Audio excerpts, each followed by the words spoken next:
En 1805, el puerto de Ortigosa, San Juan Bautista de Mazatlán o Villa de Costilla, bautizado así por promotores y expedicionarios, seguía siendo un simple punto de acopio y tránsito de mercancías, un lugar para el esparcimiento de los ricos mineros rosarenses, refugio de piratas, materia de entretenimiento para cartógrafos y un territorio con muy pocas posibilidades de convertirse en una ciudad decente. Sin embargo, su promisorio destino estaba trazado. Sin agua potable en las cercanías, con planicies por debajo del nivel del mar, rodeado de cumbres suicidas y marismas, el puerto, que en realidad es una península, no ofrecía condiciones urbanas para que alguien, en sus cabales, se estableciera de manera definitiva. El surgimiento de Mazatlán se debió a la mezcla de una virtud con un fenómeno natural. Al asolvarse la entrada de mar con el sistema lagunario de Chiametlán, a unos 70 kilómetros al sur, los conquistadores buscaron otro puerto de abrigo para sus barcos. La tranquila bahía de San Félix, hoy Playa Norte, fue la mejor dársena de maniobras que encontraron los hermanos Costilla para la operación de la flota española. Pero aunque el descubrimiento ocurrió en el siglo XVIII, fue hasta 1806 cuando se produjo un tráfico incesante a lo largo de la calle principal, hoy Belisario Domínguez, por la que entraban herramientas para partir la entraña de la sierra sinaloense y salían los metales preciosos hacia Europa. Desde la apertura oficial del puerto al comercio exterior, el 6 de febrero de 1822, y el funcionamiento de la aduana en 1828, hasta la instalación de la incipiente democracia en los albores del siglo XXI, el pueblo mazatleco ha salido airoso de toda clase de infortunios y personajes siniestros. Superó luchas internas, hizo frente común a calamidades como el tétanos, viruela y tosferina infantil, paludismo o fiebre intermitente, el cólera morbus, la angina maligna, la peste bubónica o fiebre con bolas, y la fiebre amarilla o vómito negro. Incluso siguió bailando a ritmo de carnaval durante la Revolución. Al mismo tiempo que su sociedad se organizaba y le daba rienda suelta a los excesos carnavaleros, fue construyendo una ciudad que a fuerza de cincel se convirtió a partir de 1830 en la perla del Pacífico, el granero del noroeste mexicano y la Atenas de Occidente, como exageradamente la bautizó José Ferrell, periodista y político de altos vuelos con destino infortunado. Este esfuerzo sin paralelo, en el que todo mundo jaló para el mismo lado, puede identificarse como el arranque de la grandeza mazatleca, la época más luminosa de la actual ciudad de Mazatlán.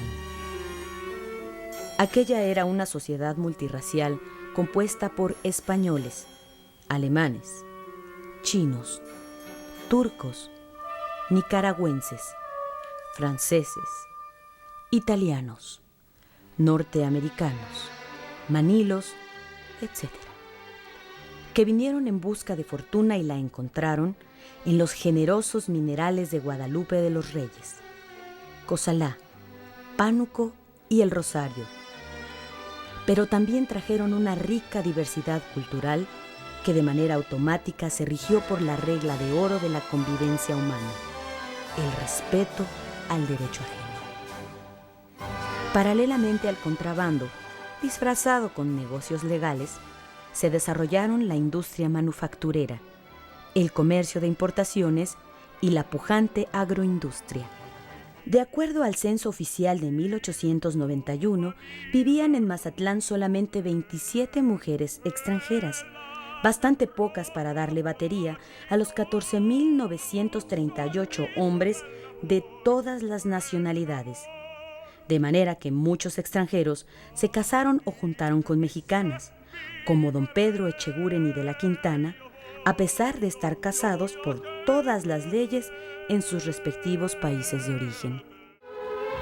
Hasta fines de la década de los 30, la inversión extranjera había sido moderada, pero entre 1840 y 1860 se produjo el arribo masivo de capitales alemanes, españoles, franceses, italianos, norteamericanos y hasta chinos, que abrieron comercios dedicados a la importación de toda clase de artículos, tanto necesarios como inútiles y suntuarios.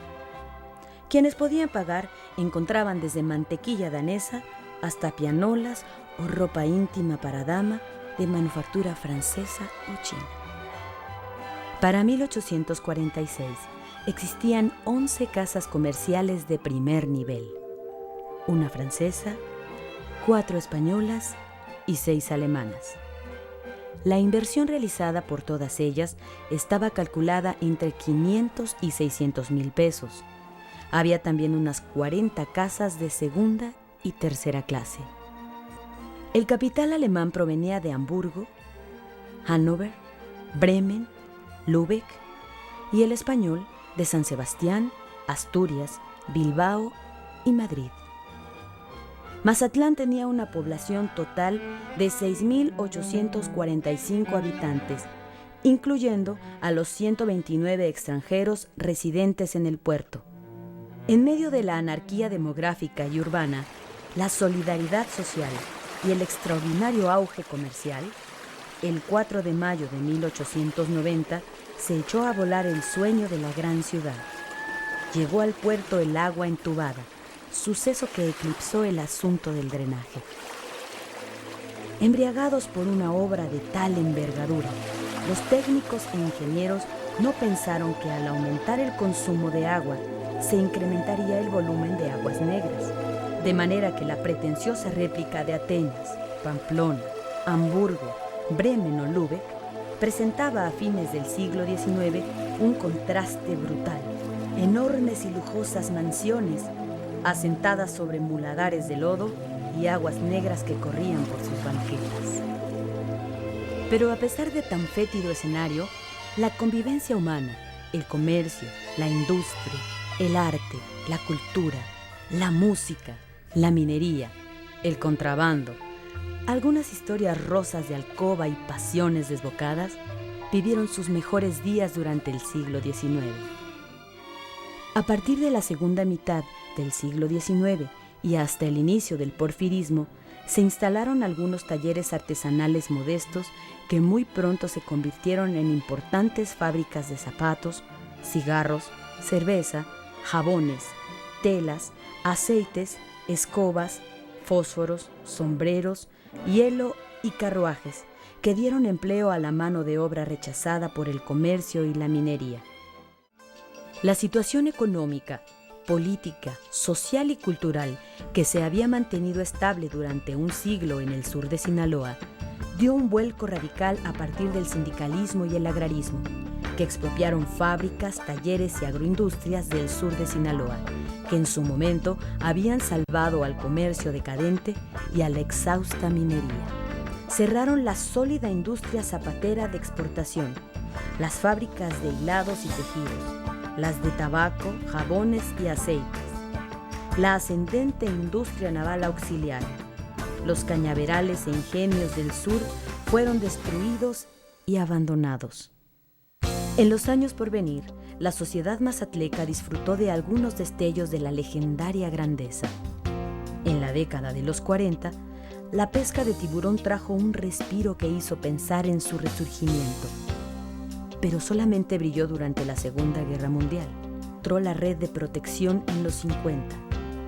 La pesca de camarón gigante trajo nuevamente la abundancia.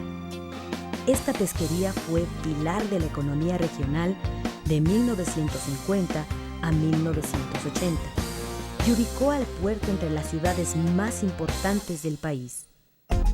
Sin lugar a dudas, el filón actual más importante de su economía es el turismo, una industria madura que no se ha renovado frente a competidores nacionales y extranjeros, que encontraron en la ecología, la aventura y la cultura el rumbo de la prosperidad. A través de su historia, la grandeza mazatleca ha vencido obstáculos, contradicciones y acechanzas. Y tal vez sea tiempo de reencontrar aquel espíritu solidario y creativo que construyó una ciudad luminosa en un lugar donde todo parecía imposible.